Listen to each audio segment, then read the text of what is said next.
So hi everyone, and welcome to the Catholic Mothers MamCast Conversations. A very special evening tonight with our very first ever live podcast interview.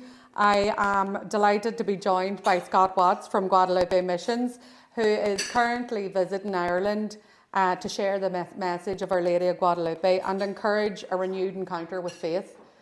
So Scott's work brings him from Nebraska to communities across all of Ireland. He's been here a few times before, and he's been meeting people, leading talks and retreats, and exploring what faith, culture and evangelization look like in a rapidly changing world. So in this conversation tonight, we'll discuss his personal story, the inspiration behind Guadalupe Missions, and the enduring appeal of Our Lady of Guadalupe. So Scott, it is great to have you today. Thanks so much for joining us. So maybe we'll just start off if you tell us a little bit about yourself and how this mission came to be. Sure. Well, I started out as a convert to Catholicism.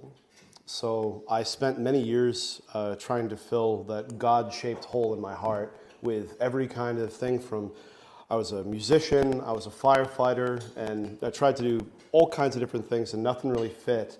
But it wasn't until I started to look at some of those questions when I was fighting fires of what happens after you die, what happens to these people that I'm working with, that really got me turning on to like maybe the thing that's most missing in my life is that question of faith. And that led me on a journey that led me to the seminary for 6 years. Wow. And then from there, having discerned out, I found myself with 3/4 of a degree, and like with a degree in philosophy, like you can probably think a lot of deep thoughts about being very poor. So I found myself trying to figure out, all right, Lord, what's the next chapter? And that led me to serving in the missions in Mexico City. Wow. So I've been a missionary in Mexico City off and on for about 8 years. And it was really a couple of my friends that started this work where they were serving the poorest of the poor on the streets of Mexico City. And it was incredible work, incredible ways of encountering Jesus in the distressing disguise, as Mother Teresa says. Yeah.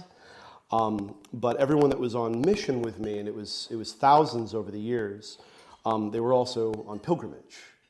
And I found myself in this unique situation of being not only a mission leader, but also leading a pilgrimage without really knowing anything about this image at all. Yeah. And so really one question at a time, one embarrassing, I have no idea at a time, I found myself like just almost initially just so that I could have more confidence as a leader, being able to like looking up, all right, how can I answer these questions so that people know they can trust me when I say, you know, the tacos are safe here and the water's good there, right? And so one question at a time, year after year, I started to learn more and more about Our Lady of Guadalupe, and my role very kind of gradually over a couple of years turned more from sharing our work with working with the poor to sharing about the history, the miracles, and the science behind them of Our Lady of Guadalupe.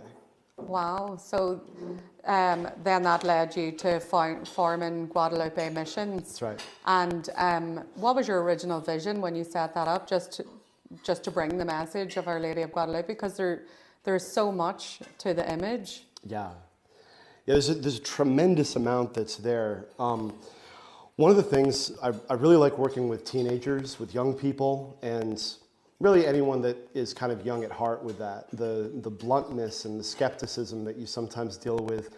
I think a lot of times adults will have that kind of, they'll have questions like that, but for the sake of being polite, they won't necessarily speak up. Yeah. Whereas it can be sometimes kind of challenging how little teenagers and young people care about whether they come across as rude. But the beautiful thing there is that they ask questions. Yeah. And we all have them, and God gave us reason as well as giving us faith. Yeah. And so being able to speak about this intelligently and to encounter, allow people that were curious if it was reasonable to believe in miracles, if it was reasonable to believe that Jesus gave his mother to us and that we could have a relationship with her, and to have as well the example of St. Juan Diego, a 57-year-old widower who you'd be forgiven for thinking his story was pretty much done. Yeah.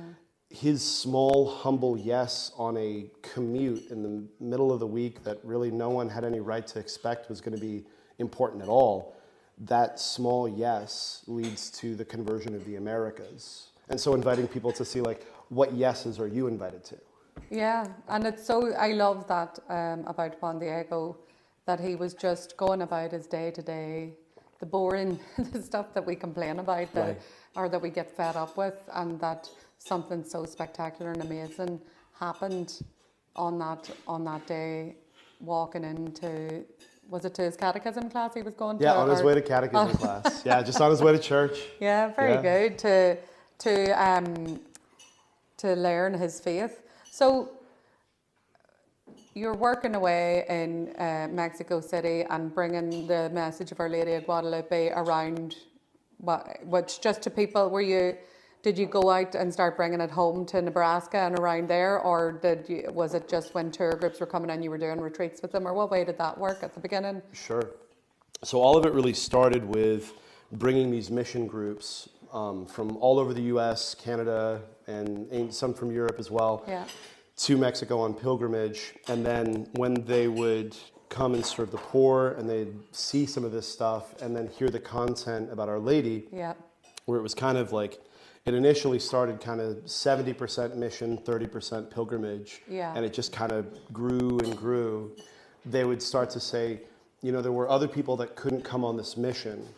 Is there a way that you could come to my parish in New York, in Los Angeles? Could you come and bring Our Lady and explain the things that you explained to us? Yeah. And so really the bulk of what I do now, although I lead a lot of pilgrimages, the bulk of what I do now is working in the United States and going wherever we're invited and really bringing the experience of pilgrimage to people where they are. Wow, that's amazing. And that led to Ireland. How did that happen? Why Ireland? Well, why not? Ireland's the best. Not Ireland. Yeah, exactly. Yeah. But yeah, why? What brought you here? How did that happen? Right. Well, it's a great question that I've had to spend quite a little time, no small amount of time, thinking about. And you'll notice, like on my logo here, I've got a double Celtic knot on the bottom, the double Trinity knot. My wife and I, about 4 years ago, we went on our honeymoon, and it was a dream of hers and mine to go to Ireland. That was something we'd always wanted to go and see. And so many people had suggested to us, go now, because once you start having kids, it's going to become a little more difficult to do all those travels. Yeah. And we were struck by how beautiful it was. We were struck by what an amazing place, what amazing people there were that were here. And we showed up with no plans. We got into a rental car that was, I think, 3 times the price it should have been. And we were on a shoestring budget. I think receiving the Eucharist was a significant part of our diet while we were on this trip. But it was this very, very profound juxtaposition we had, too, of the beauty that was there. And then we'd be going to daily Mass, and we'd be the youngest people there by 20, 30 years. Yeah. And there was something about it that the people would come up to us, and because we were so much younger, and they'd see us consistently at some places a couple days in a row during the week, they'd be like, well, what are you doing here? Why are you here? It was so striking to them that there was anyone, I was 35, my wife was 29, so ish, somewhere on there. But at 21. any rate, 21. I shouldn't 21. Say how many. Yeah, 21. That's it. But it brought up a question for me of this mission is something that I want to bring to the people of the Americas, and especially the English-speaking world, because so many people that are in the Spanish-speaking world from Mexico and from Latin America, they know who this is. Yeah. But because of the difference in language and culture, so often it's an association with this is for the people where she appeared and that's it. Okay. And so really what I wanted to do is become an ambassador of Our Lady in the United States. And so when I came to Ireland, I saw much of the same need that I saw in the United States. this oftentimes kind of a lack of hope, a sense of some of the churches where the numbers were in decline. And just from the heaviness that we experienced with some of that, we brought it to prayer, brought it to my spiritual director, mentioned it to my donors, my friends, most of whom were like, what does Mexico City have to do with Dublin? Yeah. You know, but it was from there that we really, I did what I imagine was a pretty strong stereotypical American kind of cowboy thing. I sent out a couple of emails and I didn't ask when people were available. I just said, I'm coming at these dates. Okay. Would you meet with me? Yeah. And those couple of first yeses that I met with, and I can tell you who if you wanted to get into it, but those few yeses were the beginning of seeing that the doors were opened in Ireland, where there's a way that, so we've seen the fruits in so many other places being so beautiful, that there seemed to be the door opening here. And like over the past, so that's your first time coming was 4 years ago? Yes. And do you notice, because a lot of people are talking about the revival of the faith is happening already, that we're seeing it, that there's much more enthusiasm among all the faithful, particularly the young. Have you seen that on your travels? I have. There's certainly a lot of movements that are coming in, both based in Ireland and some from abroad as well, that are similarly minded, that they would like to see the faith rejuvenated a little bit, woken up a little bit.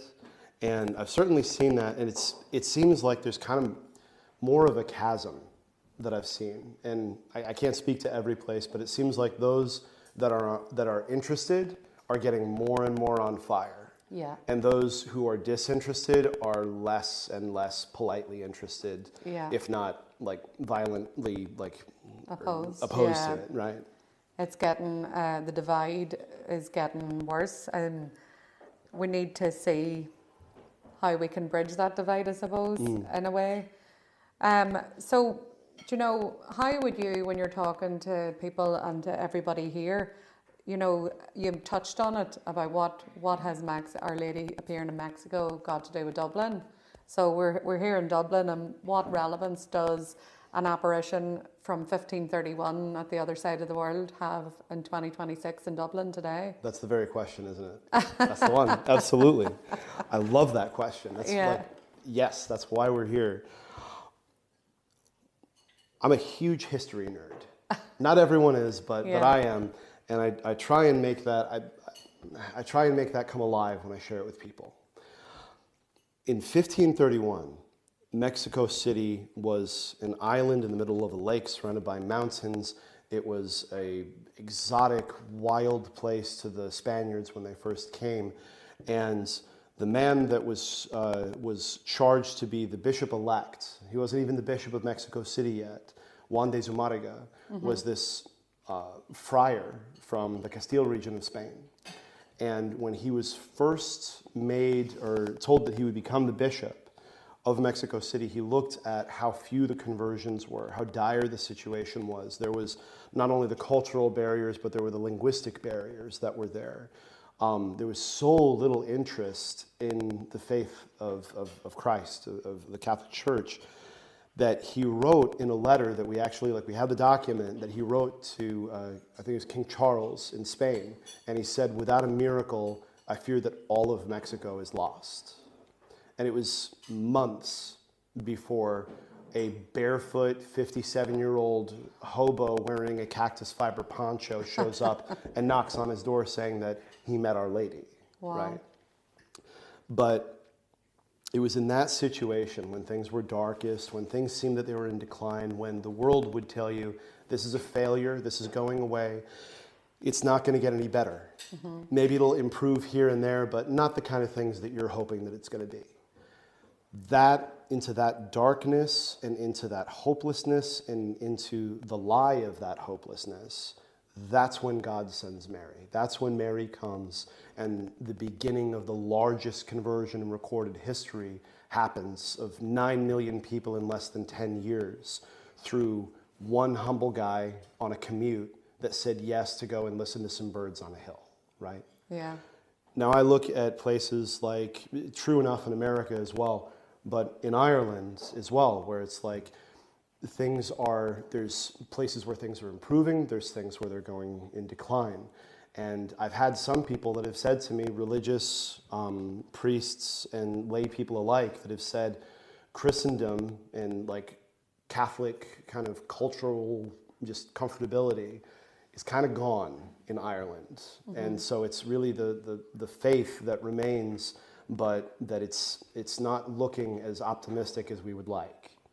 And I see that, and that immediately speaks to, this is where Mary shows up. This is where miracles happen. This is where we show people that the faith is something that's dynamic and beautiful, and it's not just something that your grandmother did, so you should do it to be polite, but something that is not, and something that's not just boxing you into a bunch of rules, but something that by the very nature of this relationship, your life, the way that you, every breath that you take, every beat of your heart can be transformed completely by having a relationship with Jesus, by having a relationship with Mary, and to know that they're not just disinterested, and that the miracles that happened in the Bible, the miracles that happened 500 years ago, they're not done, they're not over, they're not all explainable and times in the past. Like, the miracles continue right now for us, present every single day. And I see them everywhere that I bring Our Lady of Guadalupe too. Oh, that's lovely. And it is, I suppose, when you put it like that, I often say that to people, that the Bible's not, or, because the argument is the Bible is something that was written 2,000 years ago. It has no relevance today. Right. And I'm like, excuse me, it could have been written for today. Right. It is just as relevant now as it ever was. You know so much about Our Lady of Guadalupe and the whole message. What is the most important message that you think that we need to hear these days? Nowadays, what is one thing that stands out as the most important? I can only have one. Maybe you can have one now and then weave the rest in throughout. Sure. Well, I would say the most I could boil it down, there's two quotes. Okay. There's two quotes. So we have this document that's called the Nicamapoa, and it's the actual written testimony in the native language of Juan Diego of the events from December 9th to the 12th. And you can find it for free online. The hardest part's just to look up the spelling. Okay. But it's about 25 pages as a PDF, and you can read it in a night, right? You can get it in English? Yes, absolutely. Okay. Yeah, so I can give you the resource for that. I will put the link in the description, so if anybody wants to read it, absolutely, it'll be in the description box. Brilliant. So yes. Go ahead, sorry. So there's two things that Mary says to Juan Diego. Now, one of them is he knocks on the bishop's door and he says, an image like Mary showed up to me in broken Spanish, because it's not his first language. Yeah. And he comes back when the bishop completely kind of dismisses him, rightly so to some extent. It's unreasonable anyway. But in the midst of thinking that he was a failure, in the midst of thinking that he shouldn't be the one asked to do this, there's got to be somebody better, smarter, more articulate that can do this. Mary says to him, one of the two quotes, the one quote, "Know for sure that I do not lack servants who can carry out my breath, my word, but it is very necessary that you personally go and make my will a reality," is what she says. It's written in the Nicamapoa, into that document. Wow. But I thought through this, and the reason that strikes me is when you think of Mary, and if we put our theological imagination caps on, right? If she's the Queen of Heaven, then that means she can send anybody. So who could she send?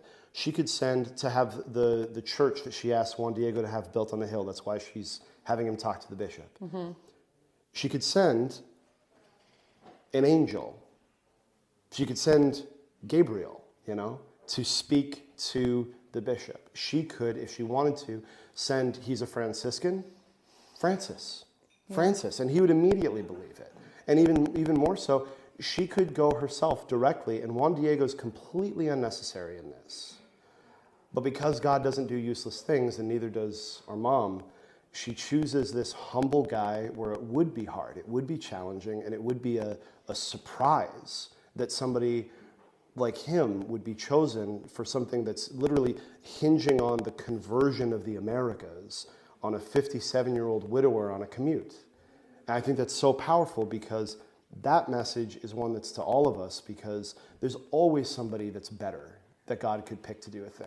Yeah. But it's not a question of whether or not each of us is individually called, but it's a question of what is it that we're being called to.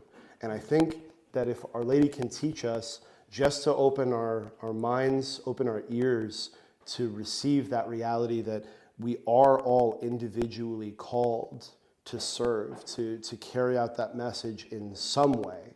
Maybe not just as a missionary or running an organization like we're doing, but in those small individual daily ways in people's cubicles or at their jobs or their schools or the class, wherever it is, that to look at the world with that firmness of purpose that you truly are being called. So stop asking if you're being called to do anything, and to switch that to, help me, Lord, to hear with confidence what it is that you're asking me to do. Because if everyone does that, that it has a way of growing exponentially.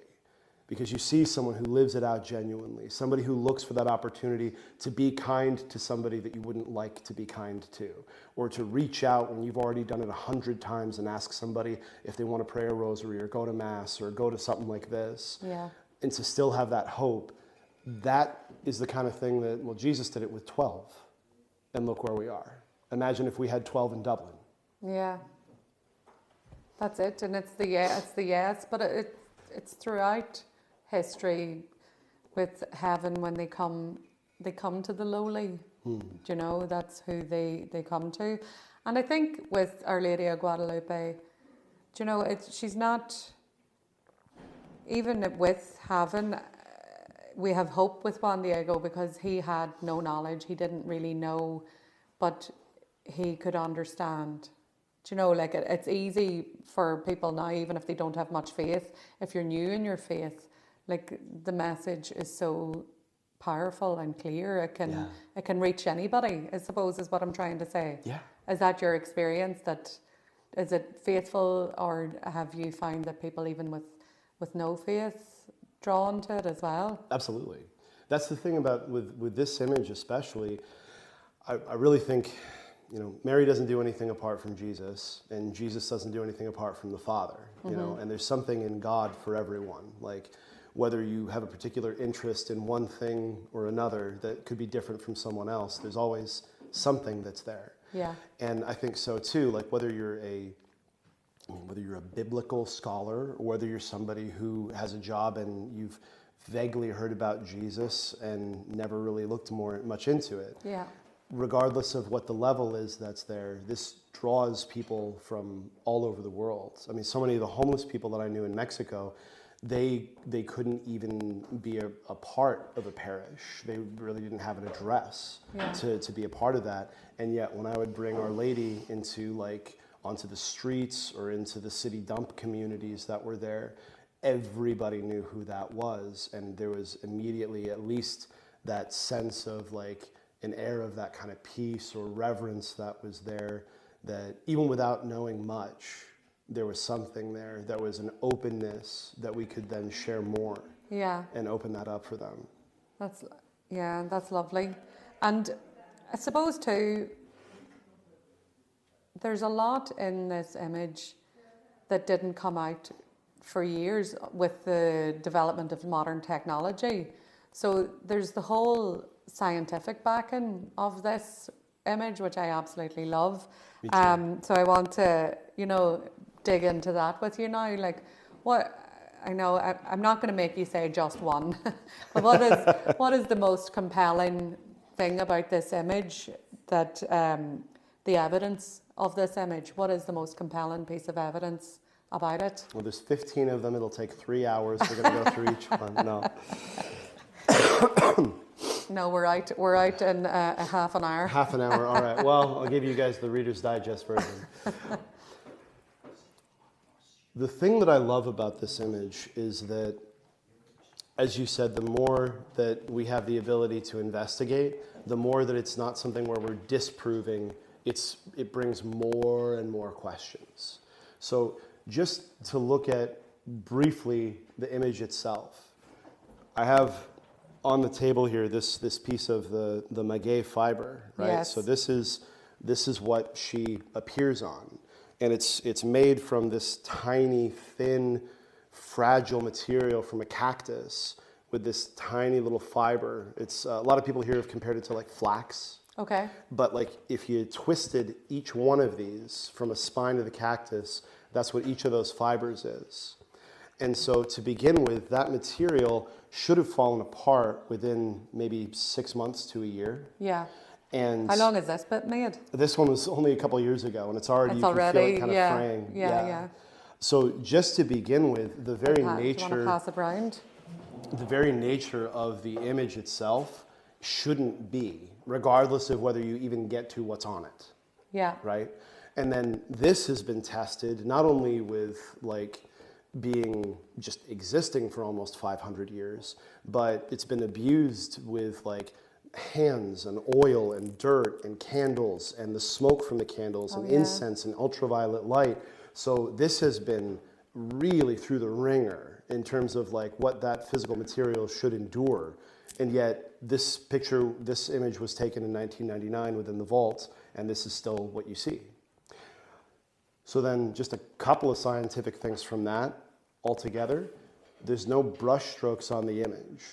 So it's all whole and entire as one singular image, and that's confirmed using infrared technology. Yeah. When you lay the image down flat, I don't know it in metric, but it'd be about 1/38 of an inch, so real small. Okay. The material, if you laid it flat, the colors are floating with a gap in between the physical material. So it's not even like absorbed into the fiber, it's floating above it. It's floating above it. Right. Wow. And then that third piece with it is that when it was chemically analyzed to try and figure out, okay, so if this was a painting and we ignore the other two things, are there any, what could the colors be made of? And it's usually a plant, an animal, or a mineral, something like that. And they found that there was no organic chemical compound that matched anything that they could find, not only in Mexico, but anywhere in the world. At that time. At that time. And then they further extended it to any inorganic things, to like even the paint in this room. Oh, wow. And the colors, the chemical compounds are literally not of this world, floating with a gap over a poncho that should have fallen apart in about a year. After it was that's made. 500 years old, and that's before you even get to what we're looking at that's miraculous here. Wow. There's just so much. Yeah. Also, because we were talking about this the other day, will you share as well about this? When you could see close, you can see stitches here. Yeah. To explain that, because I think that's amazing as well. Oh, sure. About Juan Diego. Of course. So this is one of the things that's so cool about this specific image that I'm bringing with me in Mexico. If you guys have seen any of the TikTok videos or the Instagram, I always have that big leather case on my back. Yes, you look like Indiana Jones. Right. A slower, shorter Indiana Jones. But what's so beautiful about this is to scale. This is exactly the dimensions of the original. And so when we're looking at it from edge to edge, this is what Juan Diego's tilma, what the width would have been. And then in the center here, what we can see is Juan Diego was so poor that he couldn't afford to have a loom to weave wide enough that he could do it in one piece. So he had to weave it down the center from two strips. So you have one on the left and one on the right. And then this right here is a seam where he would have by hand stitched the two pieces together. And what I think is, I don't know if you noticed this, but one of the things I love about this is there's so many central points to look at that would have been disfigured if she was about 3 inches to the right. So that line that goes from here all the way down goes through, if it was here, her face, the cross, her hands, the band that shows she's pregnant, this symbol that points us to Jesus that's in the hieroglyphics, and then at the bottom, the figure of the priest that's at the base, it would have gone right through his face as well. So it's almost like you can see Mary when she's interacting with the physical shape of it, she just kind of goes like over to the right. But it's another example of how that tilma should have fallen apart by not, only for the miraculous. Right. So what are some of the misconceptions people have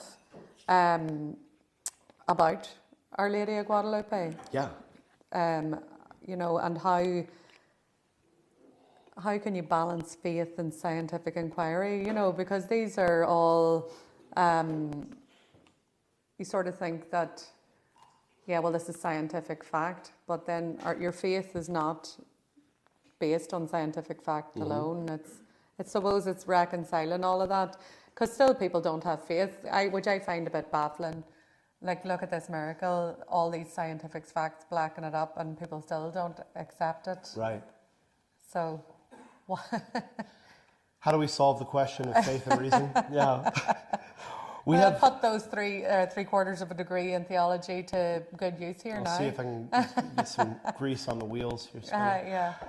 No, but like there's a lot of misconceptions about this vision, isn't there? Yeah, no, absolutely. I mean, I'd say the most common one that I get is who painted it. Mm-hmm. That's the most common one. Is it's very easy without having any background at all to just assume that this is another artistic interpretation like so many that we have of Our Lady, right? So that'd be one of them. Another one would be the idea that it's been like, it's not actually as old as it is purported to be, and so like it's more reasonable that it would be younger than it's argued to be, but it's not a great argument because it's historical. Like, we have paintings that are from the decade where the image came that's, corroborate the historicity of it. There's some people that a lot of the questions too that I find are more like, it seems that people worship this. Yeah. That's the big deal, that sometimes people are put off by that common misconception that we as Catholics put Mary as the fourth person in the Trinity, that sort of thing. Yeah. But I get a lot of that, both attacks at like whether it's a painting and whether it's something there. The faith and reason component with it, though, I find that obviously, I think it's Thomas Aquinas that talks about the chasm of faith. I think he references it. I'm sorry if not, you can get me in the comments, but it's been like 10 years since I was in seminary. But you can't just get there with reason, right? It does require the virtue of faith, right? But I think that so often it's easy to dismiss them as completely different categories, or for people in an attempt at reverence to put things that are faith-based into things that couldn't possibly be intelligible. Like, it's too holy for me to be able to understand it, so I'll just kind of say yes without really getting into it very much. And if you believe that, then the study of theology is all pretty much garbage, if that's the case. But the hope is that with God being all good, all knowing, all loving, that he desires also to be understood. And so although he is infinite, he desires to make these things intelligible to us with the faculties of reason that he gave us to help assent to it. Yeah. And so I think with a lot of these things, although it's not going to get you the whole way there, when you see that there's supernatural things that technology does verify that there is something here that we can't explain empirically, using that same kind of empirical investigation, it does make it a little easier to swallow the idea. Yeah. If that makes sense. And then as well with Our Lady, like Our Lady never does these things to draw to herself. She's always a signpost to heaven. Like, and there's so much here pointing to God. Do you want to highlight some of the points, where the significance of some of the symbols on this briefly? Briefly, absolutely. I'm glad that you caught on that I chat quite a bit. I get excited about this stuff.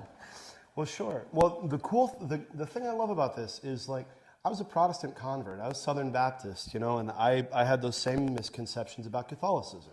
The worship statues, worship Mary. Yeah. But what's so amazing about this is there's really no mistaking this as a Catholic image. Yeah. Right? But the more closely you look at it, the more it points us directly to Jesus, right? So to begin with, she's standing in front of the sun, and at her feet, behind the table here, she's standing on the moon. The sun and the moon were both worshipped by the Aztecs as gods, and yet as she's subjugating them, her face isn't bringing the attention right here. Yeah. Her head's down, her hands are folded, she's in a posture of prayer.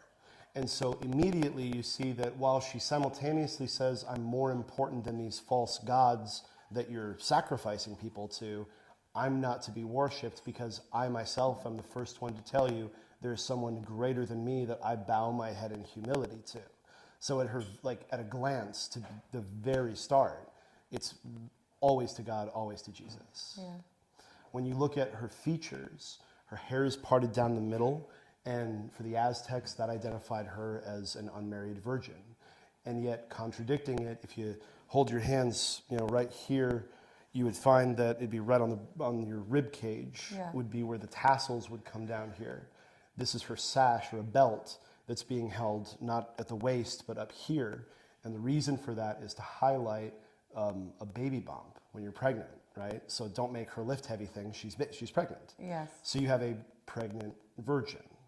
And so from her face to her dress, everything begins to tell you about who she is, but her identity is unmistakably and it's impossible to tear her identity away from her son.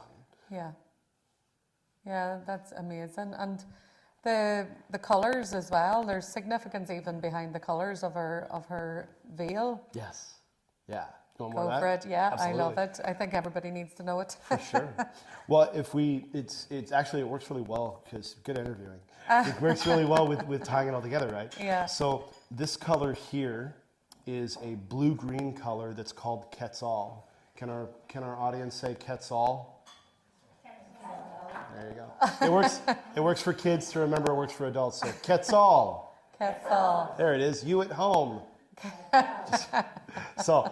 So the color of Quetzal, right? It's this very beautiful color that's described by the natives in this very poetic way of looking at the blue of the sky through the green of the trees. And so there's a sense of, as you look at it, this looking upward, looking heavenward, and this interaction between heaven and the created world and that overlap between them, right? And so that color, now the way you'd actually get it is the Quetzal color is named for a tropical bird that's like a peacock. Yeah. And so to get that color, it's iridescent. So even if you're in the basilica in Mexico, if you stand on one side of the basilica, it looks more blue. Other side, it looks more green. Like it changes with colors, with the lighting. But this color was very, very rare because you could only harvest it and weave it from the individual feather. So it's very expensive. And it was only reserved for royalty. And like with Romans, where they'd only have like a little band of purple on their togas, the same thing with this color. And it was absurd for somebody to actually be robed in Quetzal rather than just being a little bit of trim here or there. So that color immediately told people this isn't just a duchess or a princess, this is an empress, right? This is the queen of the Americas. This is the queen of heaven, right? Now, if you put all this together with the identity that's there, you end up with a woman, a pregnant virgin queen, robed with the sun, with the moon at her feet, and on her head, a crown of stars, with Revelation 12. Oh, yeah. And so that's that sort of thing. You get to take these two groups of people, the Aztec and the Spaniards, that hated each other, were both very violent for some different and some similar reasons, conquest, land, power, and they didn't like each other.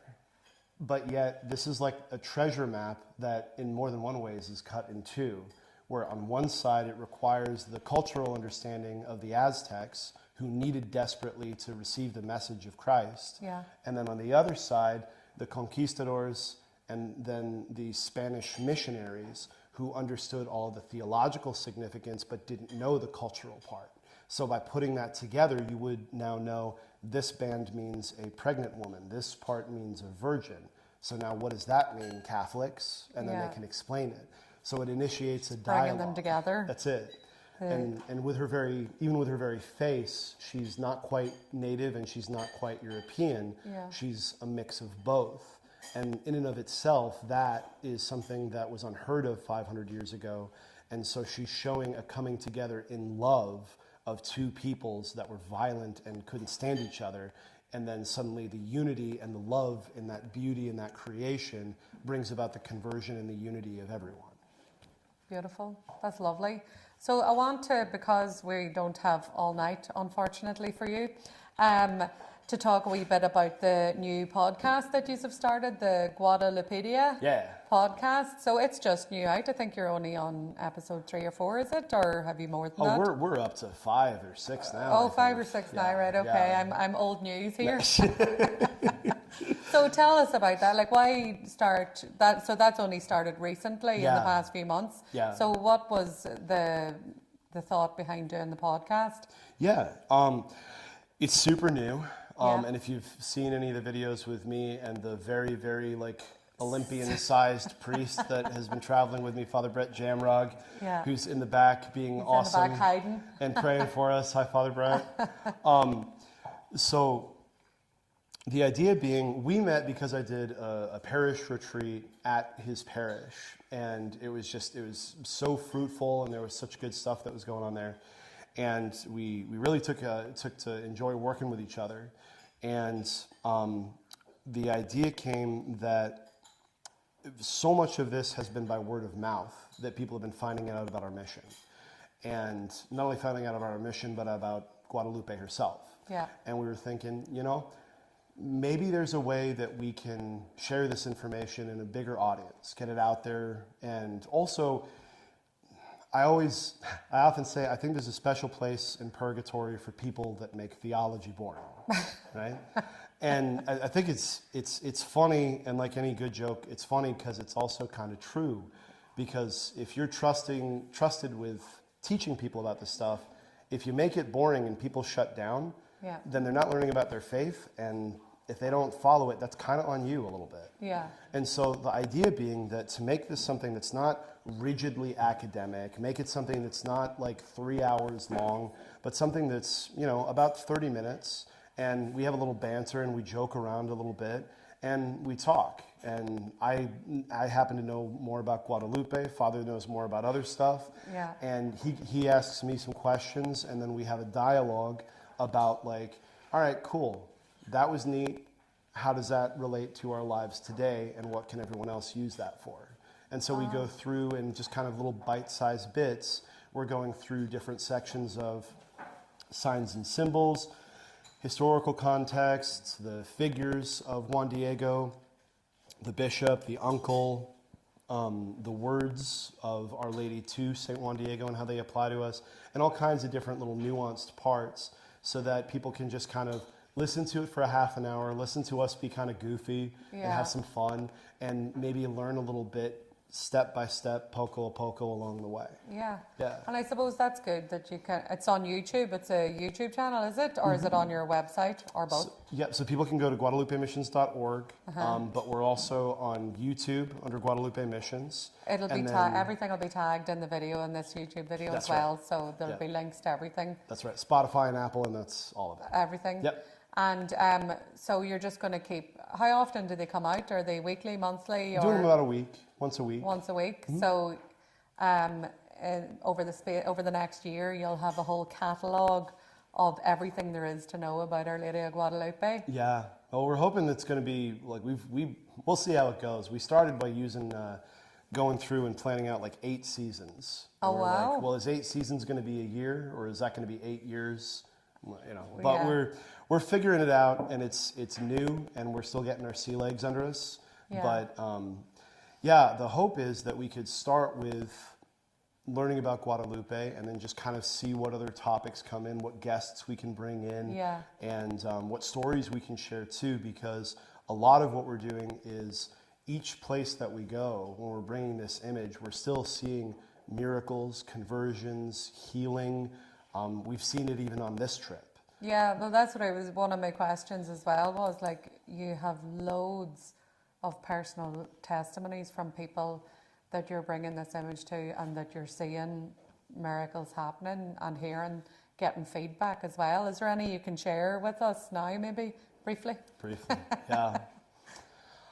Well, the healing continues to be one of the biggest things that we see. So we've seen people that had blockages in their heart that was cutting off the blood to their brain, and they had gone into the hospital thinking that, or to the ophthalmologist to get a pair of glasses, and it turned out that they needed open heart surgery because the blood wasn't getting to their eyes. And I was leading a retreat somewhere, and he asked for prayers, and all of a sudden he was being prepped for surgery the next day, and they turned off all of the machines when they checked him the next morning because they found none of the blockages. They were like, it was scary, like maybe they moved and he's gonna die, but they had all just disappeared and his vision was restored.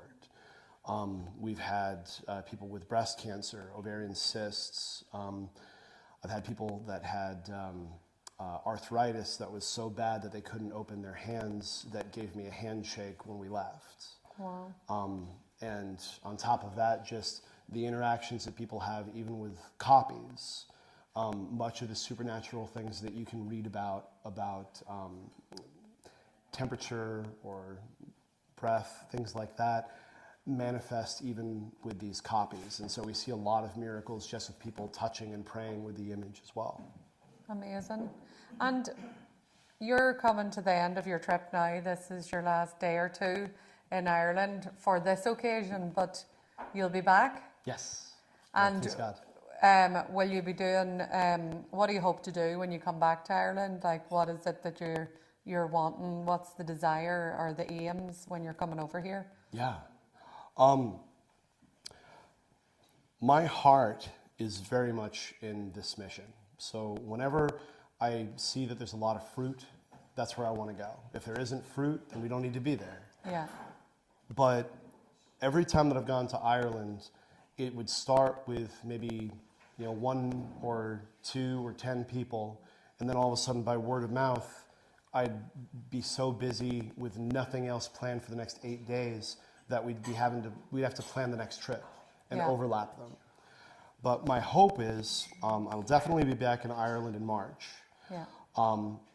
But my hope is that, especially through podcasts and through like just word of mouth here, that really any place where there is a parish, a school, a prayer group, any group of 5 or 10 people or more, if there's interest, I'll build an itinerary and I'll travel all over the country. Anywhere that anybody wants to go, have me come. And I do the fundraising in the States because I want to make sure that everyone knows that when I come here, I don't want to charge and have people think there's an angle, like we're trying to make money. Yeah. So this ministry is also a gift of the fruit of so many beautiful, prayerful people in the United States that have a heart for Ireland and want to help because they see that this is helping in their own communities. And when they hear that there's a need in Ireland, you almost don't even have to ask twice, right?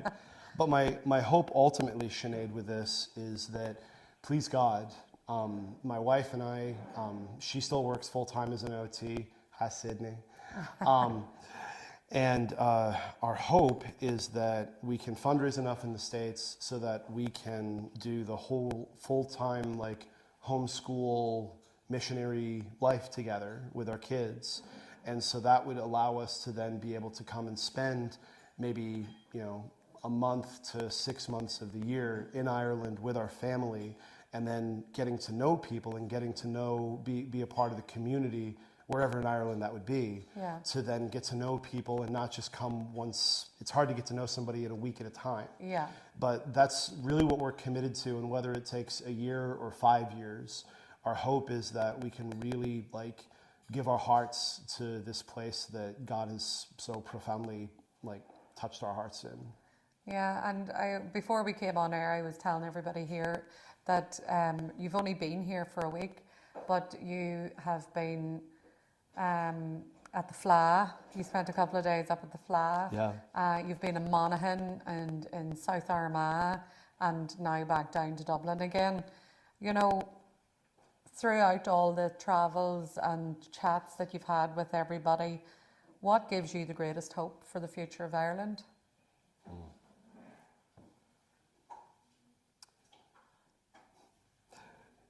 It's the individuals that I get to see in their faith. It's just one at a time, seeing like we were setting up with the camera crew and getting to talk with Owen and O'Shea and like John and have them come up and see their eyes light up with that. Yeah. Those little moments, it's so easy because they're so small to miss it. But it's those little individual moments, those special connections, those little wow moments that if they're cultivated in one person, just one person, that can change the world. And so wherever I go, if I have 5 people come or 500 people come, I don't care. I don't care one bit. So long as the people that come don't just see it and go, that was neat, and then walk away. As long as there's something there where they can both see something, realize that God is speaking to them, realizing the fact that you're listening to this podcast that Sinead does right now, and that there's providence in the fact that you're hearing this right now, and that God doesn't do things by accident, that there's something that's here for you wherever you're hearing this, whether it's this week or 6 years or 50 years from now, if the internet's still a thing, I don't know. But like, there's something that's here, that's in God's providence, that's for you, in whatever pain or joy that you're in. And we get to enter into that moment because God is beyond time and space in that.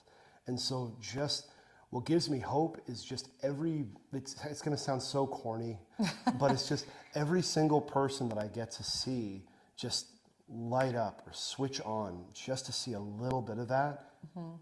That's the kind of thing that if you let it and if you trust in it and you don't just kind of move on and run off too quickly, that's the kind of thing that changes the world. If it worked for a 57-year-old dude that was on a commute to catechism class that he did every week, and that led to the conversion that we've never seen the likes of before in history, or since, that can very well be the kind of thing that leads to those things in our time today. Yeah, thank you so much, Scott, and thank you for contacted me last week that we could put this together. I'm really delighted. We can take a couple of minutes now if anybody has any questions they want to ask Scott. Did I miss anything, or is there something on your heart that you want to ask about? I have a question. Sure. Yeah. So you mentioned that the people you met are like the highlight of your trip. Is there any person or any story that you heard that you're going to bring with you forever? Like, you will think about, I went to Ireland 2026, that's the thing you're going to remember. Oh man. Well, there's Joe's story that's here. I'm certainly going to remember his. He had a miracle last night. There's but I'd say man, there's man, to nail it on one, I'll just say that there's I'm putting you under so much pressure I know, tonight with just one. It's always just the one. That's the problem that gets me. It's not that I don't have it. Right. Oh, 2. Oh gosh. Yeah. I have in my office, I've been taking photographs of so many of these little moments, and it's those moments when I see somebody who's like looking at their hands once they've touched and interacted with this image, or somebody that writes me a note when I left and they were like, I was in a really dark place. There was a gentleman that we were talking to, and I won't say his name, but we were up in the north, and he was saying to us that he wasn't sure that he was going to continue. He wanted to be around the next day. He was in a very dark spot. And again, I won't say anything about his name or anything, but he sent me a note and he said, I came home and I played with my kids today. And I don't know if I would have done that if I hadn't sat with you and Father and you guys hadn't spent that time and talked with me and given me a little bit of something to find some hope in. And that little kind of thing, it's like, however little or small or big or whatever our part was in that. It's like, thanks be to God, those kids had their dad with them today. Like, that's one that I'm definitely not going to forget on this trip. Thank you. Anybody else? Be gentle with me now. She almost got me crying on the last one, right? I thought you were going to go that time, I have to say. Yeah, no, we're good. Yeah. Tell us about the church that Our Lady requested to be built. Sure. So what Juan Diego was asked for at the beginning of the story was for a church to be built on the hill where she appeared. So it was built through the series of the apparitions and finally convincing the bishop through this image and the roses. The roses, yeah. The church itself was built with the enthusiasm of the Franciscans, but without the thoroughness of the Dominicans. So the Franciscans said, Mary said, build a church, let's go. And they immediately built it very quickly out of some very cheap materials, just because Mary said, let's do it. And they were very excited. But it was very poorly built. And so after a while, it needed to be replaced. And now the church that's currently standing on the top of the hill was completed in the mid-1950s. And so, excuse me, you can still visit that church today, but it's the newest one. But the entirety of the basilica is kind of like a college campus. So there's the old basilica where there's a lot of history with the bombings that were done that tried to destroy the image that we have on display there. And then there's the current basilica, which is the main church, and that was built in the 1970s.